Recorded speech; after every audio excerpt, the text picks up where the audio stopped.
సంతానలేమితో బాధపడుతున్నారా? 899 రూపాయలకే fertility assessment package. వివరాలకి సంప్రదించండి. జై శ్రీకృష్ణ. ఆండాల్ తిరువడిగళే శరణం. ప్రియ భగవద్బంధువులారా, అప్పుడే సగభాగంలోకి వచ్చేసాం. తిరుప్పావై మొత్తం 30 పాసురాలైతే ముందు 15 పాసురాలని పూర్వ భాగమని, తర్వాత 15 పాసురాలని ఉత్తర భాగమని చెప్తాం. పూర్వ భాగం ఇక ఈ రోజుకి అయిపోతుందన్నమాట. 15వ పాసురం కదా, సరిగ్గా 30లో సగం 15 కాబట్టి. ఈరోజు నిద్ర మేలుకొలుపబడేటటువంటి గోపిక చివరి గోపిక. ఇంకా మొత్తం 10 మంది అయిపోయారు అంటే ఇంక మొత్తం వచ్చేసారు అని అర్థం అన్నమాట. 10 అంటే కరెక్ట్గా 1 2 3 4 5 6 10 కాదండి. అంటే ఆ స్వభావాలు కలిగినటువంటి అందరు గోపికలు కూడా కలిసిపోయారు అని అర్థం అన్నమాట. అంటే ఏంటి దీని అర్థం? ఒక్కొక్కరు ఒక్కొక్క స్వభావాలుగా ఉంటారు, అందరినీ కలుపుకుంటూ వెళ్ళాలి అనేది అర్థం. ఈరోజు పాసురంలోని స్పెషల్ ఏంటంటే, ఇప్పటి వరకేమో బయట ఈ గోపికలందరూ కూడా పిలవడం కనిపిస్తుంది. కానీ ఈరోజు పాసురంలో ఏంటి, వీళ్ళు పిలుస్తుంటే లోపల ఆమె రిప్లై ఇవ్వడం, మళ్ళీ తిరిగి సమాధానం చెప్పడం, మళ్ళీ వీళ్ళు ఇంకోటి ప్రశ్న వేయడం, మళ్ళీ ఆమె అంటాం, మళ్ళీ ఇట్లా కొద్దిగా అవుతుందన్నమాట. అది ఈరోజు పాసురం చూద్దాం. ఎల్లే ఇళంకిళియే இன்னம் உறங்குதியோ சில்லென்றழையேன் மின் நங்கை மீர் போதருகின்றேன் வல்லே உன் கட்டுரைகள் பண்டே உன் வாயறிதும் வல்லீர்கள் நீங்களே நானேதானாயிடுகா ஒல்லை நீ போதாய் உனக்கென்ன வேருடையை எல்லாரும் போந்தாரோ போந்தார் போந்தெண்ணிக்கொள்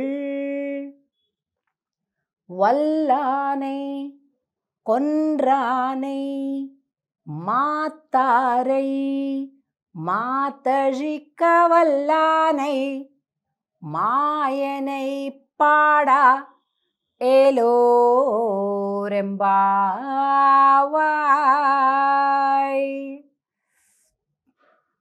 ఎల్లే ఇళంకిళియే.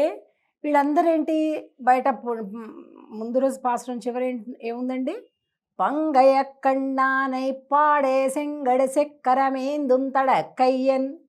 శంఖ చక్రాలు కలిగినటువంటి మా స్వామి హరి అని పుండరీకాక్ష అని పాడుతున్నారు. అలా ఈ కొద్దిగా మెలకు వస్తూ ఉంది కదా ఈ గోపిక కూడా. వీళ్ళందరూ పాడుతుంటే ఆహా స్వామి కీర్తన వినిపిస్తుందని ఈమె కూడా ఆహాహా శంఖ చక్ర ధారి అని అలా ఇవ్వడం అని ఇట్లా హమింగ్ అంటారు కదా, అలా ఈవిడ కూడా పాడుతుంది. మేమంతానేమో స్వామి దూరంగా ఉండి బాధపడుతుంటే నీకు ఆనందంగా కుని రాగాలు ఎలా వస్తున్నాయి అని బయట వాళ్ళందరూ అడుగుతున్నారు. ఎల్లే ఇళంకిళియే, ఓహో లేత చిలుక అంటున్నారు. అందుకు మంచిగా పాటలు పాడుతుంది రాగాలని. ఇన్నం వరంగుదియో, ఇంకా లేవకుండా అలాగే పాట పాడుతున్నావా, ఎంత సంతోషంగా ఉన్నావమ్మా. లోపల స్వామి ఉంటేనే కదా సంతోషం, మనకి స్వామి లేకపోతే సంతోషం ఉండదు కదా. తప్పనిసరిగా నువ్వు రాగం తీస్తున్నావు చిలకలాగా అంటే లోపల స్వామి ఉన్నాడన్నమాట నీ దగ్గర అని అంటున్నారు బయట గోపికలు. సిల్లెన్నజయ్యేన్ మిన్ నంగై మీర్ పోదరుగిన్రేన్. మీరట్లాగా లేత చిలుక అంటున్నారు అంటే నాకైతే ఇట్లా మీరు అంటుంటే ఒళ్ళంతా జల్లుమంటుంది. లేత చిలుక అంటున్నారు కాబట్టి మీ దగ్గరే స్వామి ఉన్నాడు, నా దగ్గర ఎందుకు ఉంటాడు? నాకైతే అసలు ఆ పదం పలకటానికి కూడా కావటం లేదు, అంత బాధగా ఉన్నా నేను. మీరేమో హాయిగా మంచిగా పాటలు పాడుతున్నారు, కీర్తనలు పాడుతున్నారు, నవ్వుకుంటున్నారు, చిలుకలు అంటున్నారు. ఓహో మీరంతా అట్లా స్వామిని మీ దగ్గర పెట్టుకొని నన్ను అంటున్నారు అని అందనమాట లోపల గోపిక. వల్లే ఉన్ కట్టురైగల్ పోదరుగిన్రేన్. అమ్మా, నువ్వు పెట్టుకొని స్వామిని లోపల మమ్మల్ని అంటావా? ఆ? అలా మాట్లాడచ్చా నువ్వు? అసలు నీ మాట తీరు ఎలా ఉందో తెలుసా అన్నారు. వెంటనే కట్టురైగల్, అమ్మా మీరే పెద్ద మాటలు బాగా మాట్లాడటం వచ్చి మీకు నోరు ఊరికే ఉంది కదా అని లోపల. ఇది పోయి పోయి పోయి ఎక్కడికి వెళ్తుందిరా దేవుడా? నువ్వే పెద్ద పరిపూర్ణురాలి. కాదు కాదు నీవే పరిపూర్ణురాలి. కాదు కాదు స్వామి నీ దగ్గరే ఉన్నాడు. కాదు కాదు నీ దగ్గర ఏమిటిదంతా? తలుపు లోపల ఆ ఇంటి లోపల ఆ గోపిక, బయట వీళ్ళు ఇద్దరూ ఇంచుమించుగా కొట్టేసుకుంటున్నారండోయ్. మీరే పరిపూర్ణులంటే మీరే పూర్ణులండి, మీకే నోరు దురుసు అంటే మీకే నోరు దురుసు, ఇలా ఉందండి. చిచ్చి ఇలా బాలేదు. అసలు మనం ఎందుకు బయలుదేరింది? ఒక్కోసారి తెలియకుండా పక్క వాళ్ళ వల్ల, వాతావరణం వల్ల మనం కూడా చాలా దిగజారిపోతామండి. అందుకే ఎప్పుడు సత్సంగత్యం ఉండాలి, దుర్జన సాంగత్యం ఉండకూడదు. సత్సాంగత్యం ఉండి ఏం చేయాలి? ఎప్పటికీ కూడా మన భావాలు వాళ్ళ చేత ప్రేరేపిత అవుతూ ఉంటాయి. అందుకే ఒక్కొక్కసారి ఏమవుతుందంటే కొద్దిగా అజ్ఞానులు, మూర్ఖులు,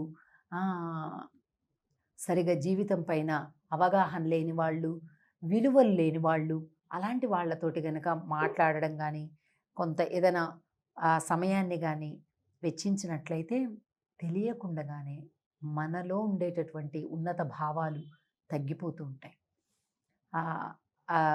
నశించిపోతూ ఉంటాయి, క్షీణించిపోతూ ఉంటాయి.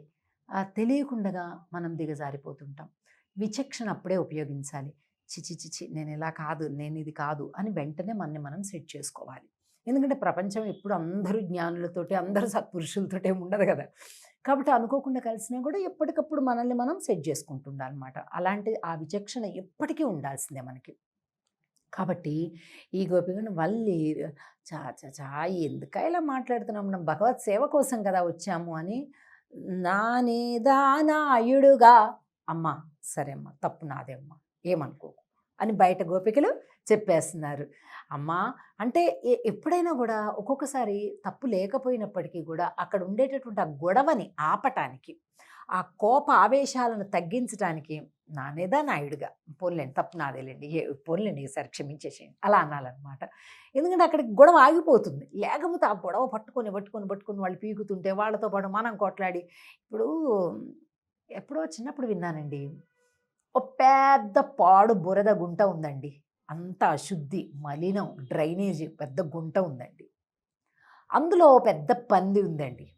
పందికి ఇష్టమా లేదా బురదలో అశుద్ధితో ఉండడం? పందికి ఇష్టమా లేదా? పందికి చాలా ఇష్టం. మనకి చూడటానికి ఇష్టం ఉండదు, వాసన అసలే భరించలేము. ఆ పంది ఏం చేస్తుంది? నువ్వు నాతో గొడవకి రా, దా పోట్లాడుదురా అని మనం కవిస్తుంది, ఛాలెంజ్ చేస్తుంటుంది. వెళ్ళాలా? వెళ్ళకపోతే నీకు అసలు ఇదే లేదు, బలమే లేదు, నీకు ధైర్యమే లేదు, నువ్వు ఓడిపోయావని ఒప్పుకో అంటుంది. అప్పుడు ఏం చేయాలండి? అది అట్లా అంటుందా అని అందులో దూకి దాంతో ఫైటింగ్ చేసి గెలుస్తామా? గెలిచినా ఓడినట్టే కదండి. గెలిచినా ఓడినట్టే. అది బురద, అశుద్ధి, డ్రైనేజ్ వాటరు, పంది, దాంతో మనకి ఎందుకండి పోట్లాటం కదా. వద్దు, దూరంగా, దుష్టుడికో దండం పెట్టి దూరంగా ఉండాలి. అలాగే ఆ పందితోటి పోట్లాడితే గెలిచినా ఓడినట్టే కదండి.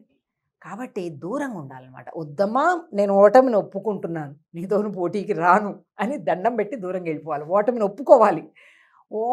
ఓటమిని ఒప్పుకొని దానితో ఫైటింగ్ చేయకపోవటమే గెలవడం అండి. అంటే పంది అని ఎందుకు చెప్తున్నానంటే, అలాగా అశుద్ధిని ప్రేమించి దుష్టమైనటువంటి ఆలోచనలు చేసేటటువంటి వాళ్ళతోటి ఎంత దూరంగా ఉంటే అంత సుఖంగా ఉంటుంది జీవితం. లేకపోతే తెలియకుండా మన మైండ్ ఆలోచనలు ఆ డైరెక్షన్లో వెళ్ళిపోతూ ఉంటాయి కదండి. కాబట్టి మన ప్రశాంతతని కోల్పోవడం, మన స్వభావాన్ని కోల్పోవటం, లేని టెన్షన్లు నెత్తికి పెట్టుకోవడం, ఇవన్నీ అవసరమండి అంత లేదు. అందుకని అంటే ఇది లోకంలో జరిగేటటువంటి నిత్య వ్యవహారం కాబట్టి మనం సందర్భానికి తగినట్టుగా చెప్పుకుంటున్నాం. అంటే సత్పురుషులతోటి ఒక్క నిమిషం కోపావేశాలు వచ్చినా మళ్ళీ తిరిగి ఇద్దరు మాట్లాడుకుంటారు, సద్దుమణిపోతాయి. కానీ దుష్టులతో అలా ఉండదు.